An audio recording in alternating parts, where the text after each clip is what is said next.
தமிழக வெற்றிக் கழகத்தின் தலைவர் விஜய் அவர்கள் நேற்றைய தினமும், அதற்கு முன்பான தினமும் 2 சம்பவங்களை செய்ததில் பலர் வயித்தெரிச்சலோடு சுற்றிக் கொண்டிருக்கிறார்கள் என்றுதான் கூற வேண்டும்.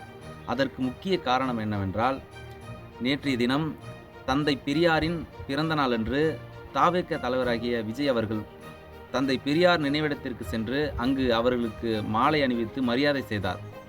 இதை பார்த்த பலர் எப்படி பெரியாருக்கு இவர் மாலை அணிவிக்கலாம் என்றெல்லாம் கேள்வி கேட்கிறார்கள். பெரியார் தமிழகத்தின் பிற்போக்குவாதிகளை அழித்துவிட்டு முற்போக்குவாதிகளை இங்கு வளர்த்தெடுத்தவர், பகுத்தறிவை தமிழ்நாட்டுக்கு ஊட்டியவர், பல சமூக நீதி கருத்துக்களை பேசியவர். அவர் ஆற்றிய கொள்கைகளும் கோட்பாடுகளும் ஏராளமாக இருக்கின்றது.